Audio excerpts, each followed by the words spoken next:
একসময় একটা মেয়ে ছিল এবং তার এত সুন্দর এবং লম্বা চুল ছিল যে তাকে যে প্রত্যেকে দেখেছিল তারা তাদের চোখ বন্ধ করতে পারে না। স্ট্র্যান্ডগুলি এত হালকা ছিল, কেবল সোনালি, অতএব তারা তাকে গোল্ডিলক্স বলে। তার সমস্ত সৌন্দর্যের জন্য তিনি খুব দুষ্টু ছোট মেয়ে ছিলেন। মা তাকে সর্বদা উঠোনে হাঁটার অনুমতি দিতেন, তবে তাদের বাড়ির পিছনে বনের দিকে না যাওয়ার নির্দেশ দেন। অর্ডার গোল্ডিলক্স সেই বনে কি আছে তা জানতে খুব আগ্রহী ছিলেন, আর তাই মা না দেখতে পেয়ে তিনি কোনোরকমে বাসা থেকে বনে চলে যান। লেফট মেয়েটি অনেকক্ষণ বনে হাঁটল, হয় তিনি বেরি খুঁজে পান, তারপরে একটি সুন্দর ফুলের দিকে তাকান, তারপরে পাখিরা কিভাবে গান করে তা শোনেন, তাই সে বনে হারিয়ে গেল এবং হঠাৎ একটি ক্লিয়ারিং এসে একটি অস্বাভাবিক বাড়ি দেখতে পেল। গোল্ডিলক্স নিঃশব্দে তার কাছে এসেছিল। আমি ঘুরেছিলাম কিন্তু কাউকে দেখতে পেলাম না। তিনি দরজায় কড়া নাড়লেন কিন্তু কেউ উত্তর দিল না। তারপরে তিনি আরো শক্তভাবে নক করলেন এবং দরজাটি নিজেই খুলল। গোল্ডিলক্স সাবধানে প্রবেশ করল। তিনটি ভালুক সেই বাড়িতে থাকত। একটি ভালুক বাবা ছিল, বড় এবং নোংরা, অন্যটি ছিল মাদার ভাল্লুক, এটা আরো ছোট ছিল, তৃতীয়টি ছিল একটি ভালুক। ভালুকগুলি বাড়িতে ছিল না কারণ তারা জঙ্গলে বেড়াতে গিয়েছিল। মেয়েটি ঘরে ঢুকলো এবং টেবিলের উপর তিনটি বাটি পরীর মুখ দেখল। প্রথম বাটি সবচেয়ে বড়, বাবা ভালুক ছিল, দ্বিতীয় বাটিটি ছোটটি ছিল মাদার ভাল্লুক এবং তৃতীয়টি সবচেয়ে ছোট ছিল ভালুকের বাচ্চা। প্রতিটি বাটিতে কাছাকাছি একটি চামচ রাখুন, বড়, মাঝারি এবং ছোট।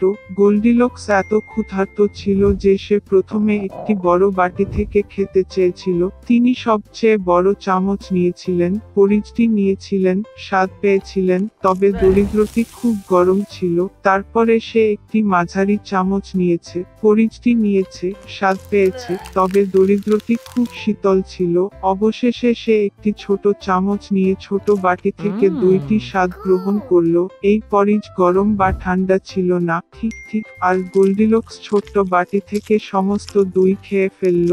খাওয়ার পরে মেয়েটি বসতে চেয়েছিল এবং চুলার কাছে তিনটি চেয়ার দেখতে পেল, একটি বড়, আরেকটি ছোট এবং তৃতীয়টি খুব ছোট, একটি ছোট বালিশ দিয়ে উইথ। প্রথমত তিনি বৃহত্তম চেয়ারে ওঠার চেষ্টা করেছিলেন কিন্তু পারেননি। তারপরে মেয়েটি মাঝখানে চেয়ারে বসার চেষ্টা করেছিল, তবে এটি খুব শক্ত এবং অস্বস্তিকর ছিল।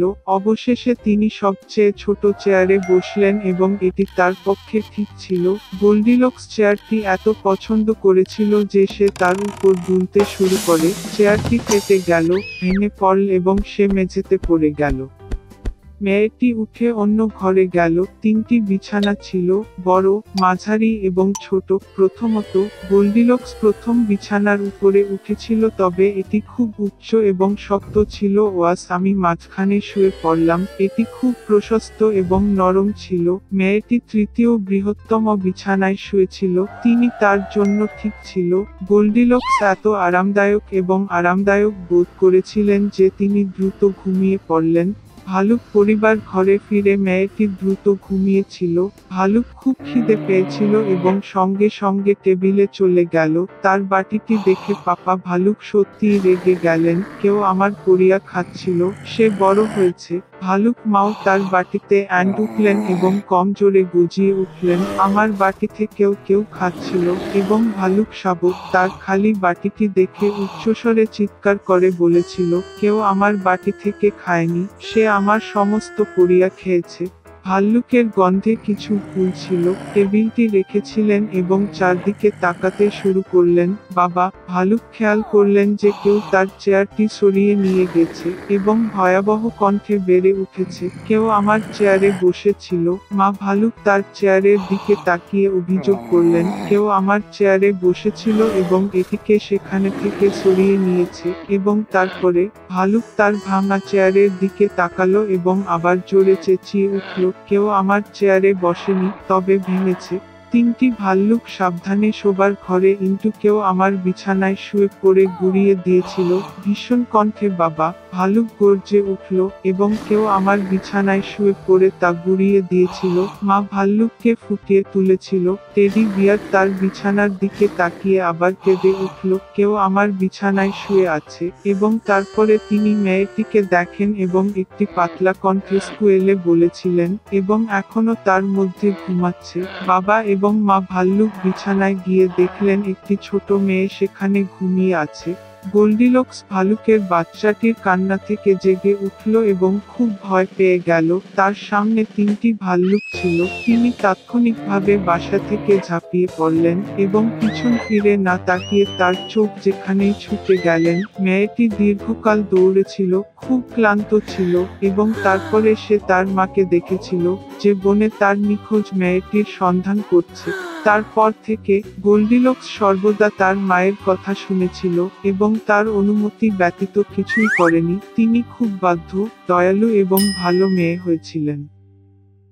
এক সপ্তাহ বাড়িতে না থাকায় লেমুয়েল গুলিভার গুড হোপ জাহাজে আরও একটি যাত্রা শুরু করে, কিন্তু কিছু দিন পরে জাহাজটি জলদস্যুদের দ্বারা ছাপিয়ে গেল। তারা জাহাজ হাইজ্যাক করে পুরো ক্রু বেঁধে দেয়। গুলিভার পালানোর চেষ্টা করেছিল, তাই শাস্তি হিসাবে জলদস্যুরা তাকে একটি নৌকায় অফেও ও বাতাসের ইচ্ছায় নামিয়ে দেয়। দীর্ঘদিন ধরে গুলিভার দিগন্তের অবতরণ অবধি লক্ষ্য না করা পর্যন্ত খোলা সমুদ্রকে প্রদক্ষিণ করেছিলেন। তিনি তীরে সাঁতার কাটলেন এবং জমি জরিপ করতে শুরু করলেন। হঠাৎ এক বিশাল ছায়া কভার এঁকে গেল রোদে। মাথা তুলে অবাক গুলিভার দেখলেন আকাশে বিশাল একটি দ্বীপ উজাড় করছে। ক্ষুধা ও তৃষ্ণায় ক্লান্ত হয়ে গুলিভার চিৎকার শুরু করে। তার এই টুপিটি বয়ে বেড়ায়, এই আশায় যে এই দ্বীপের বাসিন্দারা তাকে লক্ষ্য করবে। তারপরে নেটিভরা গুলিভারের প্রতি করুণা প্রকাশ করেছিল এবং সিঁড়িটি নিচে নামিয়েছিল যাতে তিনি দ্বীপে আরোহণ করতে পারেন। গুলিভার সিঁড়ি বেয়ে উঠলে তার সামনে খুব অদ্ভুত স্থানীয় লোকের ভিড় দেখতে পেলেন। তাদের মাথাগুলি ডান বা বাম দিকে কাত হয়েছিল।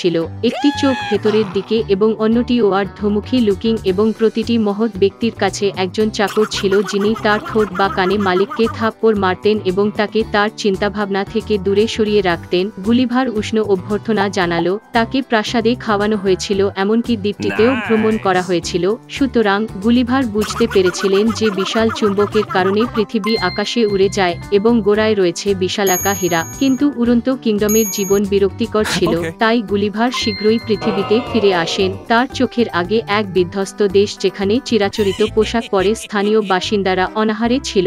দেখা যাচ্ছে যে এই ব্যক্তিরা তাদের জীবনের সমস্ত কিছু অন্যভাবে করেছিল। তারা ছাদ থেকে শুরু করে একটি বাড়ি তৈরি করেছিলেন, তারা শশা থেকে সূর্যের রশ্মি পাওয়ার চেষ্টা করেছিল, আর শিল্পীরা অন্ধভাবে আঁকার জন্য পেইন্টের মিশ্রণ করছিলেন। স্থানীয় বিজ্ঞানীরা বুঝতে পারেননি কেন একটি ভাষায় শব্দগুলির প্রয়োজন নিডেড। সর্বোপরি প্রত্যেকের পক্ষে যারা তর্ক করতে শুরু করেছিলেন তারা কেবল মস্তিষ্কগুলি কেটে এগুলিকে সরিয়ে নিয়েছিল। গুলিভারের আশ্চর্যতার কোনো সীমা ছিল না এবং তিনি দ্বীপটি ত্যাগ করতে তড়িঘড়ি করলেন। প্রতিবেশী দেশগুলিতে গিয়ে গুলিভার নিজেকে অন্ধকার ও অন্ধকারের রাজ্যে খুঁজে পেয়েছিলেন। ভয় কাঁপতে কাঁপতে তিনি নিজের যাত্রা চালিয়ে গেলেন। হঠাৎ অন্ধকার থেকে একটি ভূত হাজির। আতঙ্কে গুলিভার লুকানোর চেষ্টা করেছিল, কিন্তু আত্মা তাকে লক্ষ্য করেছিল। তিনি ইশারায় ভ্রমণকারীকে ইশারা করলেন এবং গুলিভারের ভূতের অনুসরণ ছাড়া উপায় ছিল না। খুব শীঘ্রই তারা একটি বড় দুর্গে পৌঁছেছিল এবং রাউলের সাথে সংবর্ধনা করার জন্য গুলিভারকে আমন্ত্রণ জানানো হয়েছিল।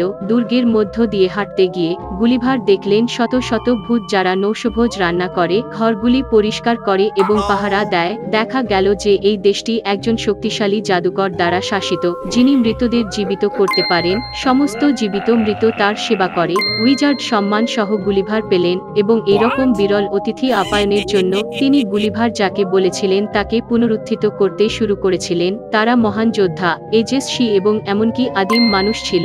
তবে ঘোরাঘুরি করতে করতে ক্লান্ত হয়ে গুলিভার উইজার্ডকে ধন্যবাদ জানায় এবং শীঘ্রই অন্ধকারের রাজ্য ছেড়ে চলে যায়। তিনি নিকটতম বন্দরে গিয়েছিলেন, যেখানে তিনি ইংল্যান্ডের উদ্দেশ্যে যাত্রিত একটি জাহাজে উঠবেন বলে আশাবাদী। বন্দরের আশেপাশে ঘুরে বেড়ানো গুলিভার তৎক্ষণাৎ দৃষ্টি আকর্ষণ করলেন। এই জায়গাগুলির একজন বিদেশী ছিল বিরলতা এবং তাই গুলিভারকে একজন গুপ্তচর হিসাবে ভুল করা হয়েছিল। তাকে জব্দ করে এবং তাৎক্ষণিকভাবে স্থানীয় শাসকের কাছে নিয়ে যাওয়া হয়েছিল। বিদেশী তৎক্ষণাৎ দোষী সাব্যস্ত হয়েছিল এবং শাস্তি হিসাবে গুলিভারকে তার পেটের সিংহাসন ঘরটি পেরিয়ে ক্রুল করতে হয়েছিল এবং তার পথে মেঝেতে চাটতে হয়েছিল। এটাই ছিল রীতি। শেষে গুলিভার 7 বার রাজার কাছে মাথা নত করে মেঝেতে আঘাত করল। তখন গভর্নর গুলিভারের দিকে মনোযোগ দিয়ে তাকালেন এবং তারপরে তাকে ক্ষমা করলেন। অলৌকিকভাবে মুক্ত করা গুলিভার দুর্গ থেকে ছুটে বেরিয়ে নিকটস্থ বন্দরে চলে গেলেন, যেখানে তিনি একটি ইংরেজ জাহাজে উঠেছিলেন। আমার অবশ্যই বলতে হবে যে গুলিভার এই অংশগুলিতে আর ফিরে আসেনি।